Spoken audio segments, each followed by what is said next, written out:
hi everyone. Thank you dun sa mga nag-likes at subscribe sa akin. Nag-viral na videos. Which is kung saan in-upload ko yung sa kay Papa God. So, 8,319 yung videos. Tapos yung shares is 47 and then yung comments is 11. So, it means, ako lang naman doon talaga nag-comments 4. Tapos meron din 4 din na. Tapos nilitayan ko. Tapos yung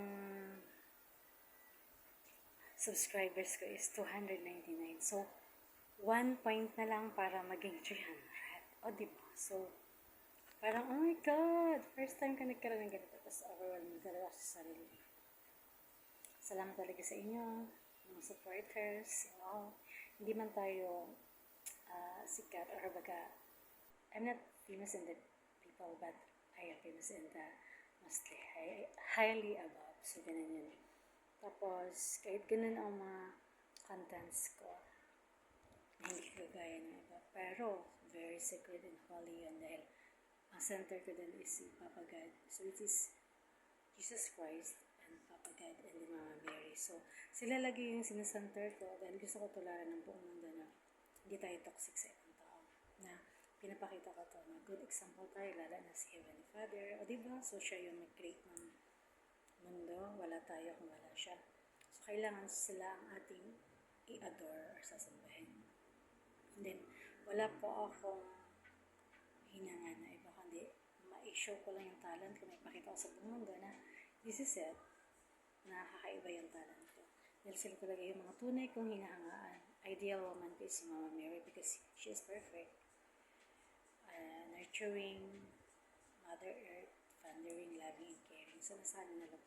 And then beautiful, gorgeous. So, diba? And then si Papa Jesus Christ, dahil siya yung Creator and then Savior and then Redeemer natin. And then kami sa daatan mo of Jesus Christ.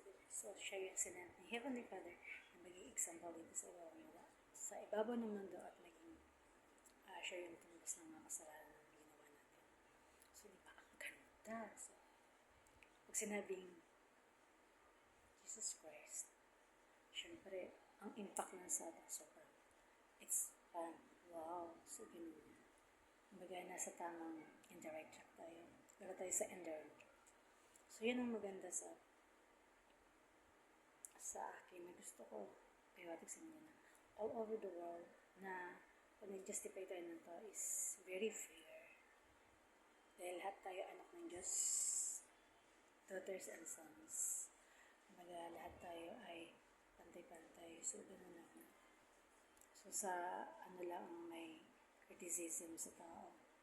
Pero sa mata ng Diyos, nakalagay din na we are same, we are living equal. So, ganun lang yan.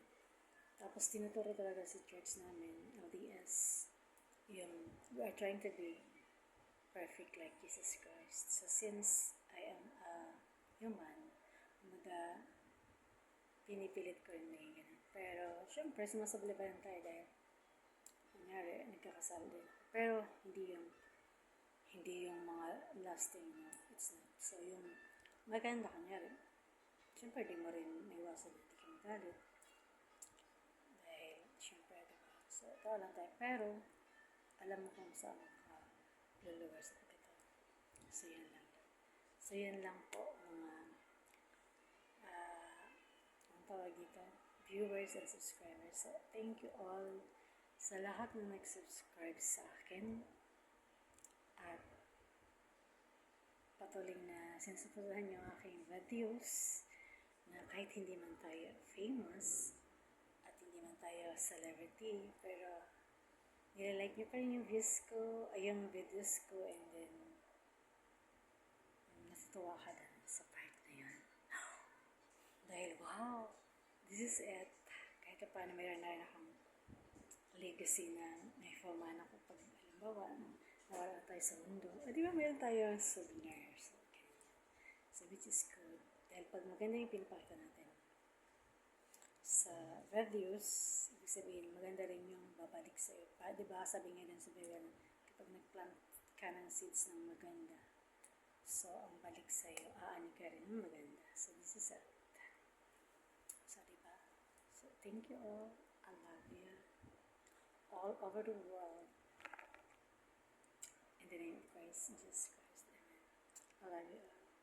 I honor. I honor. So, this is it. Thank you sa mga bago kong subscribers at sa mga viewers all over the world. Amen. At Diyos.